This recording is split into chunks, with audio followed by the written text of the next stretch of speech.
a nossa comunhão com os irmãos, é noite de nós refletirmos, porque tudo isso irá, no final desta caminhada, ser pedido conta.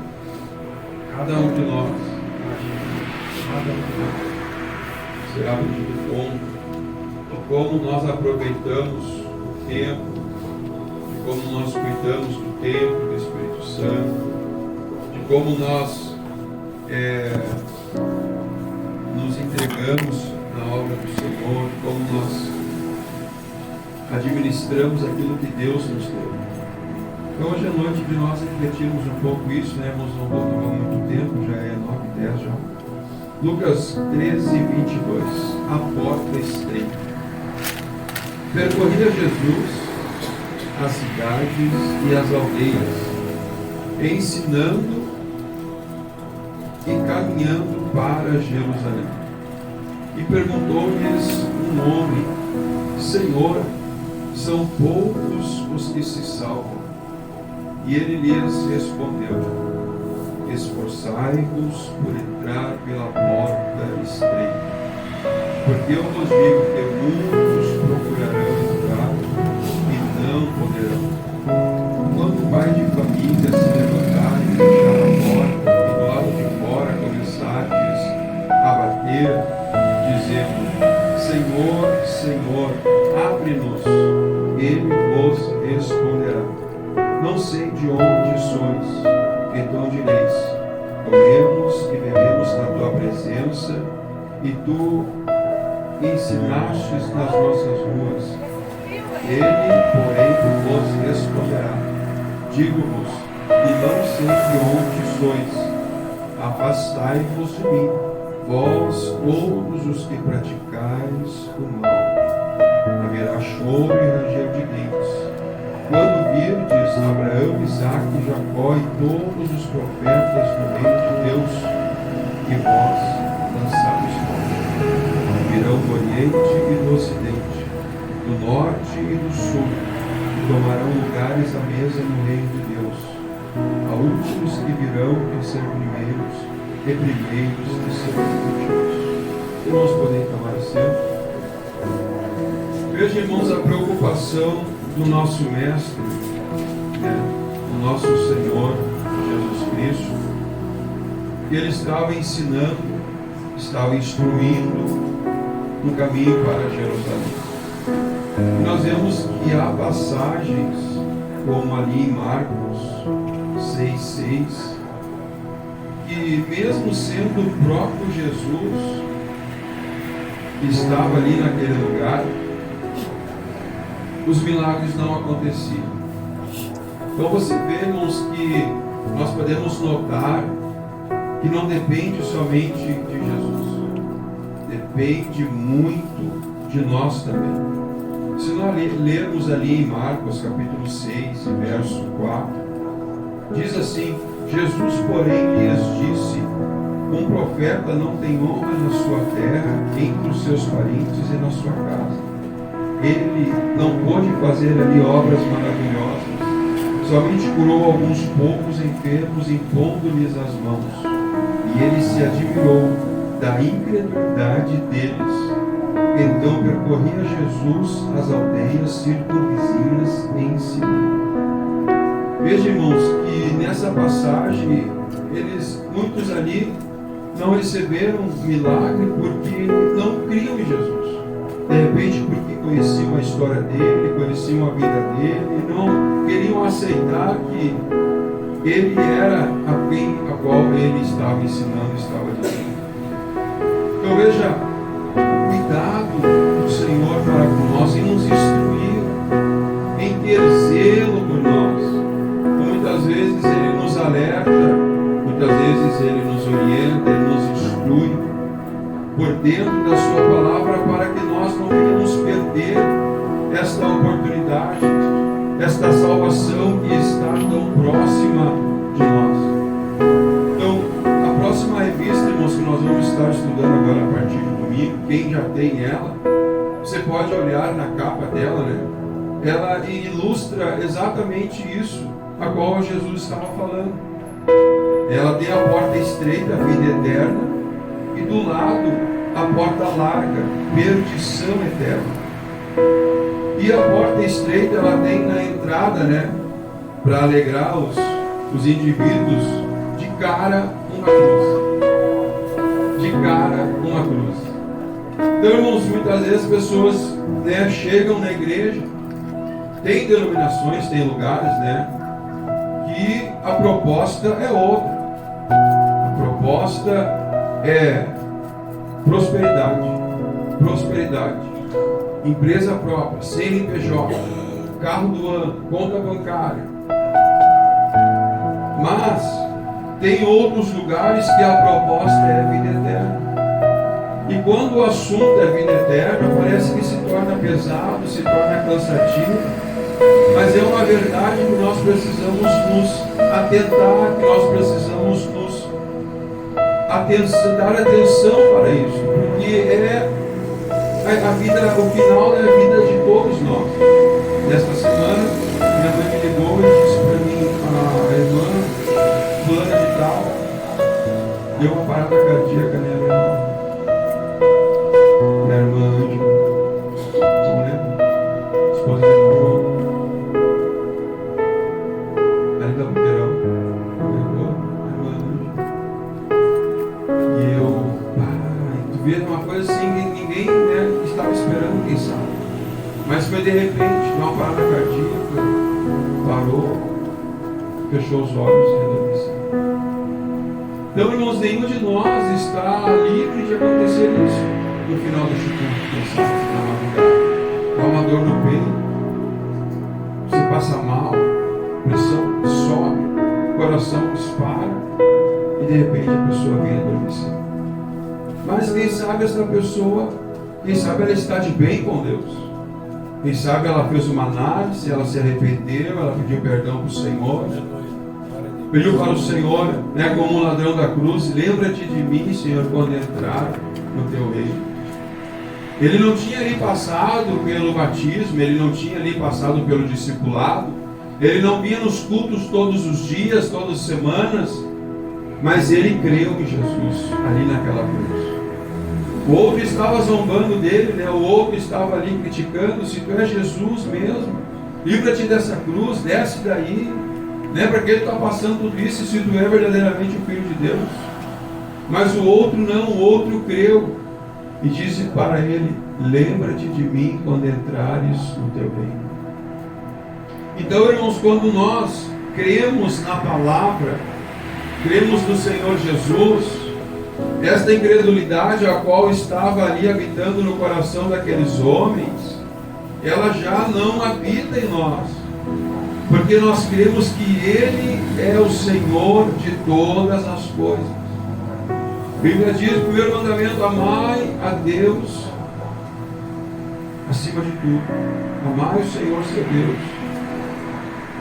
e o seu próximo como a ti mesmo. Então amar a Deus está em primeiro lugar. Primeiro lugar da esposa, primeiro lugar do esposo, primeiro lugar dos filhos, primeiro lugar dos bens materiais. Está em primeiro lugar amar a Deus, se entregar a Deus e depois as demais coisas. Depois a família, depois a esposa, depois os filhos. Colocar Deus em primeiro lugar. Ter fé, confiar, crer, se entregar, se lançar aos pés do Senhor. Atentar para esta palavra. O caminho é de cruz. O caminho é de negar a nós mesmos, de abrir mão de nós mesmos, de abrir mão muitas vezes dos nossos interesses por uma chamada. O nosso irmão missionário Roberto, ele tinha uma loja aqui em Porto Alegre, ali no Camelódromo, esposa, filho, atendia um trabalho na Contel. Os dias de culto, né, vou usar ele de exemplo, os dias de culto, quinta-feira, ele deixava a esposa dele lá na loja e ele ficava na igreja orando.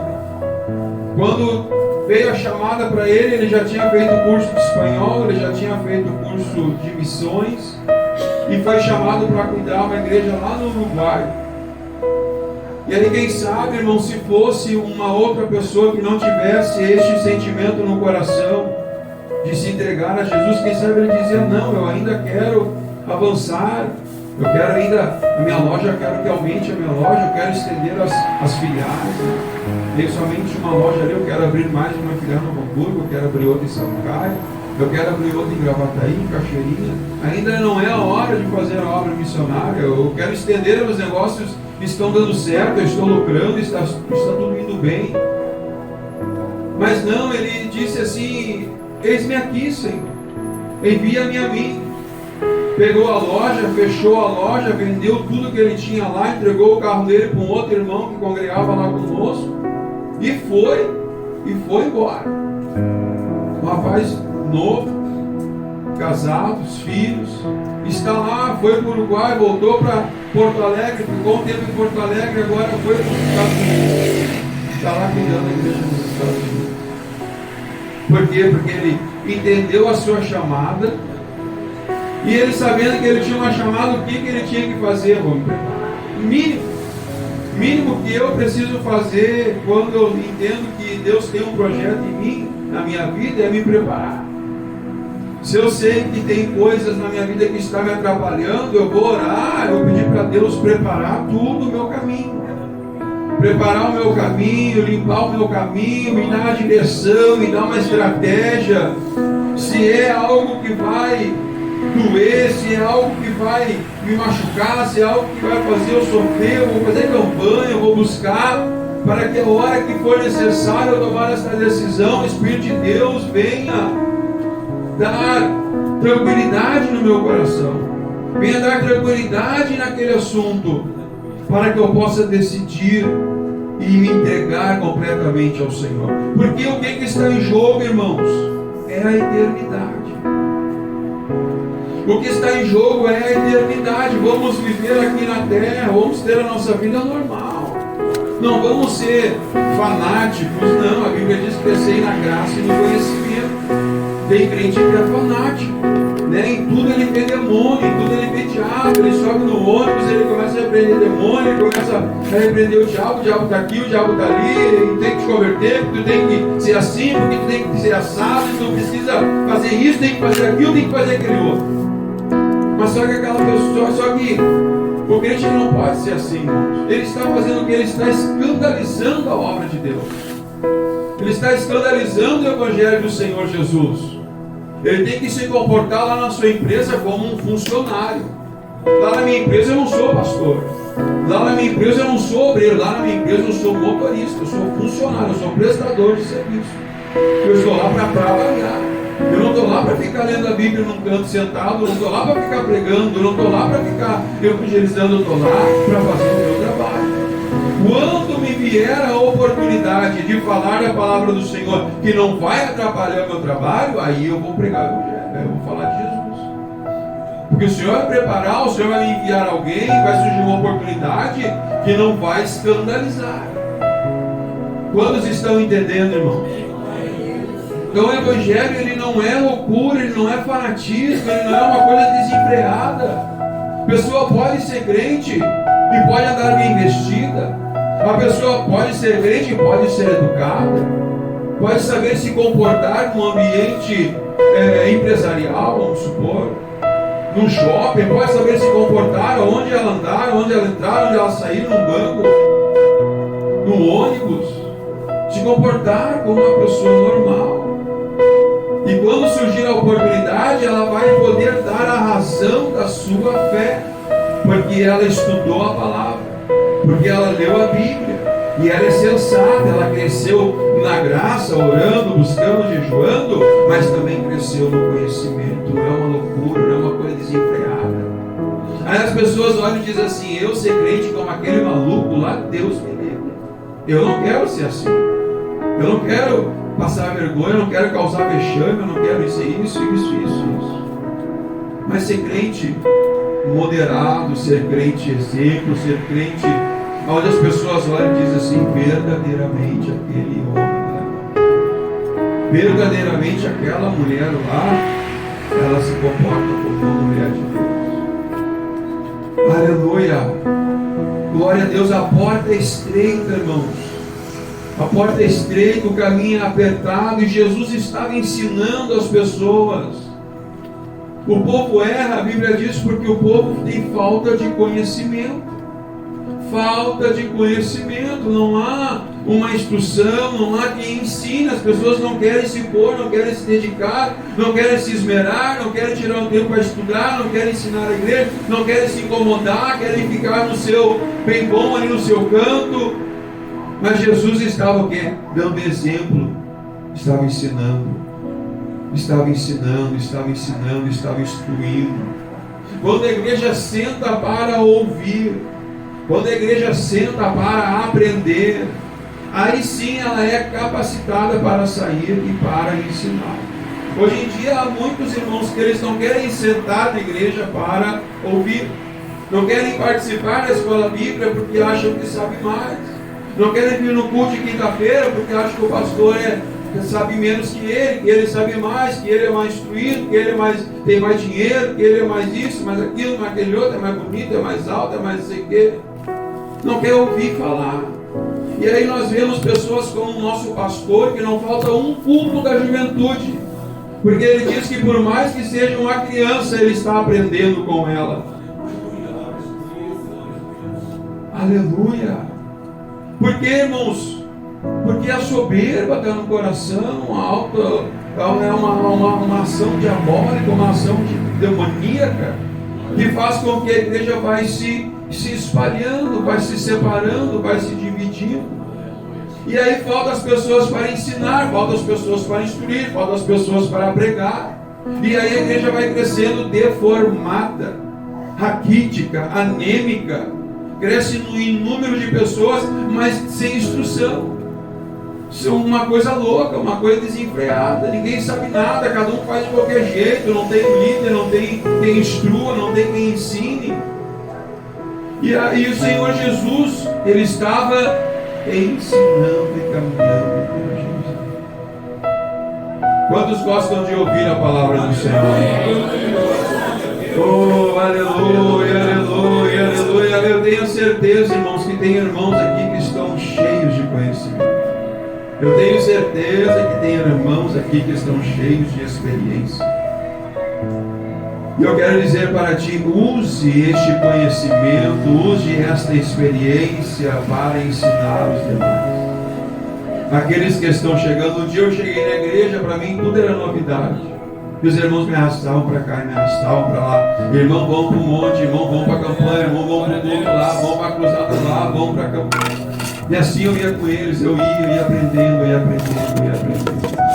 Porque um dia eu ia passar isso aqui para a igreja, alguma experiência que eu tive, pouca, mas que ia ser de muita valia para os jovens, ou para os irmãos que estão chegando, quem sabe para os mais antigos também. Porque experiências que o Senhor nos deu, porque não é para ficar conosco, mas é para passar para a igreja. Oh, aleluia! Bendito és o nome do Senhor. E neste ensinamento, irmãos, o Senhor Jesus parece que ele cativou alguém ali, né? Que alguém perguntou para ele, perguntou-lhe o homem: Senhor, são poucos os que se salvam. Veja que Jesus, ele despertou uma curiosidade naquele homem. Hoje em dia, irmãos, as pessoas muitas vezes elas querem evangelizar, mas elas chegam já dando-lhe pau no meio da cabeça das pessoas. Tem que ser assim, assim, assado, senão tu vai para o inferno. E não é assim que Jesus estava fazendo. Às vezes as pessoas assumem o púlpito aqui, irmãos, e fazem umas coisas assim do arco da velha. E não é para fazer. O obreiro tem que subir aqui no púlpito e pregar a palavra, pregar o evangelho, pregar as boas novas, pregar cura, pregar milagre, pregar aquilo que Jesus fazia. Não xingar a igreja, não dar chicotada, não repreender a igreja, isso não é papel do obreiro. O papel do obreiro, irmãos, é pregar as boas novas do Senhor Jesus. É pregar o evangelho. Pregar a cura, pregar milagre, pregar Naamã, pregar o milagre de Naamã, pregar Elias, pregar tantos milagres que Jesus fez. E às vezes nós não vemos os irmãos pregando o evangelho, prega só a Gálatas, prega só o fruto do Espírito, prega só lá nas cartas onde exorta, onde corrige, onde xinga, onde maltrata, mas não vê pregando o evangelho de Jesus. E se então tantas as palavras, tem o tanque de Betesda, tem o mulher de fluxo de sangue, tem tantas mensagens para ser pregadas. E ali Jesus ele despertou, irmãos, esta curiosidade neste homem. E olha só, ele perguntou: Senhor, são poucos os que se salvam? Ele estava curioso, ele queria ouvir de Jesus. E Jesus foi e falou para ele: esforçai-vos por entrar pela porta estreita. Olha só, irmãos, né? Que nem eu preguei semana passada, a salvação é pela graça, a salvação de Deus, pela graça que nós somos salvos. Ah, então é de graça, mas aqui Jesus torna a falar, ó: esforçai-vos por entrar pela porta estreita. É questão de salvação. Entrar pela porta estreita é questão de renúncia. Entrar pela porta estreita é questão de arrependimento. Porque eu vos digo que muitos procurarão entrar e não poderão. Veja, irmãos, o que impede muitos de entrar pela porta estreita? O que impede? O pecado. A desobediência está dentro do pecado. A fofoca está dentro do pecado. A preguiça, o desleixo, a negligência, enfim. São tantas coisas que podem ser caracterizadas como pecado que vão impedir as pessoas de entrar por esta porta, de entrar por este reino, que quando o mestre vir e chamar, ele vai dizer: olha, apartai-vos de mim, porque eu não vos conheço. Quem vós sois? Não te via na oração nunca. Quando chegava, ficava na porta conversando, no pátio, conversando, não orava. Não tem comunhão nenhuma comigo, não tem intimidade contigo. Quanto tempo eu não te vejo na madrugada, meu filho? Quanto tempo eu não vejo o sacrifício do jejum? Quanto tempo eu não vejo este culto racional? Quanto tempo eu não vejo a adoração, eu não vejo a tua dedicação? Não te vejo, não sei, eu não te conheço. Vestimentas, irmãos, é um complemento, mas obediência e comunhão com Deus vem de dentro. Arrependimento vem de dentro. E o exterior, ele reflete o interior. Não adianta só chegar, que nem uma vez, né, uma pessoa falou lá: o fulano está de terno e gravata. Já, assim, de onde ele estava até agora já está. Mas a transformação ela vem de dentro para fora. Pode ter certeza que daqui a pouquinho esse camarada vai estar lá no fundão de novo. Porque eu quero me vestir pelo ovelha, mas o ovelha pagou um preço, né, irmão Diácono Paulo? O ovelha pagou um preço para chegar até onde ele chegou. Às vezes é bonitinho, a gente olha ali o pregador, né, prega no púlpito, corre, sapateia, cheio da unção, e a glória desce, e o milagre acontece, mas você não sabe o que esse camarada passou lá atrás. E aí, o irmão que pregou ele na Contel aquele dia ali, né, que a casa dele foi toda tomada pela água. Ele estava ali, né, prejudicado pela enchente, mas ele estava ali na vigília pregando. Quantos de vocês aí já passaram por provações? Quantos de vocês aí já passaram por perseguições? Já foram, quem sabe, ali, Deus trabalhou no vaso de vocês para vocês receber o dom que hoje você tem. Você foi trabalhado ali na casa do olheiro, você foi moldado na casa do olheiro, e hoje você está aí cheio de dons, cheio de talento, cheio de conhecimento, cheio de palavra. Oh, que coisa boa!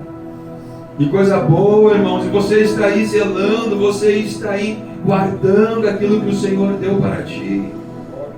Deixa Deus te usar. Deixa Deus te usar, deixa Deus te usar, te coloca na brecha. Aleluia, prega a palavra de Deus, use o dom, use aquilo que Deus te capacitou. Ensine os que estão chegando, ensine lá na rua, ensine lá no trabalho, que o caminho é apertado. porque a porta é estreita. E são poucos, muitos procurarão entrar e não poderão. Poucos que vão entrar por essa porta. Bendito seja o nome do Senhor.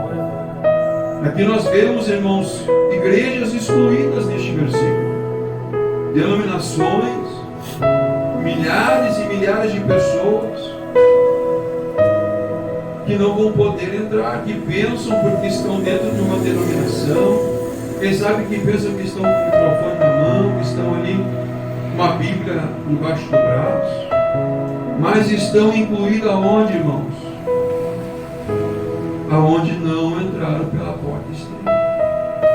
Estão fazendo o Evangelho um mercado de vendas, de compras, negociações, cobram para pregar, fazem do Evangelho um mercado negro, comercializam, vendem, compram. E não foi isso que Jesus chamou. Jesus chamou: de graça recebestes, de graça dai. É isso que diz a palavra do Senhor: de graça recebestes, de graça dai. Oh, aleluia, bendito és o nome do Senhor. 1 Coríntios 6, 9. Quem pode ler para nós?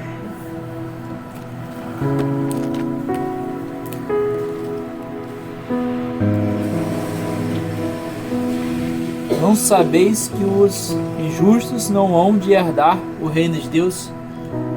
Os injustos não hão de herdar o reino de Deus. De herdar o reino de Deus. Filipenses 3, 13.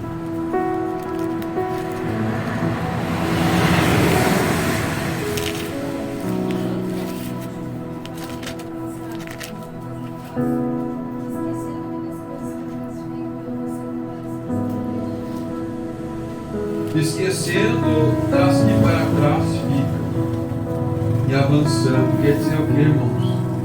O Evangelho é novidade de vida. O Evangelho é novidade de vida.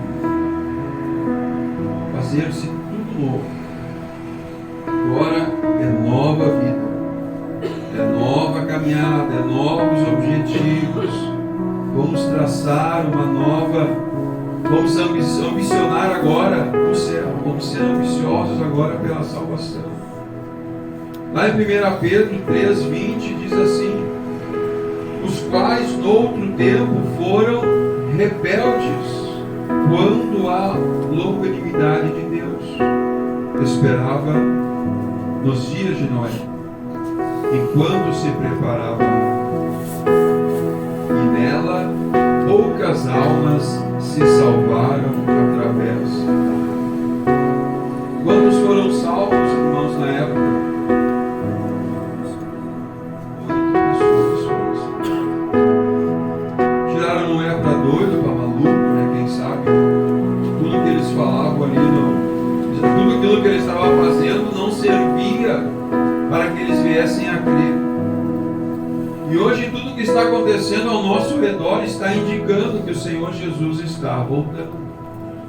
Tudo ao nosso redor, na política, na presidência, aos governos, aos outros países, as guerras. Vemos isso todos os dias, escancaradamente nos nossos olhos. Você liga o rádio, as notícias, tudo é nítido. Que é o que a Bíblia falou, que foi pregado, que foi dito, que Jesus está próximo a voltar a arrebatar a sua igreja. Aleluia! E quantos estão almejando este dia? Quantos estão alegres por este dia? Está chegando! Aleluia! Vale a pena, meu irmão! Vale a pena! A porta é estreita, vale a pena! Abrirmos mão, outra hora tantas coisas fazíamos. E hoje, é igreja, é oração, é jejum, é renúncia. É tanta coisa, é ensinamento, é culto. Mas estamos alimentando, estamos aprendendo com o Senhor Jesus. Estamos alimentando a nova natureza. Porque isso recebemos quando aceitamos Jesus. Descemos as águas e recebemos uma nova natureza. E agora precisamos cuidar dela. É uma natureza espiritual. Agora vamos Deixaram de alimentar, de fazer aquilo que agradava a carne, satisfazer a carne, e vamos nos atentar mais para o Espírito, para alimentar a nova vida espiritual. Hoje estamos participando da Santa Ceia. Jesus é o pão da vida.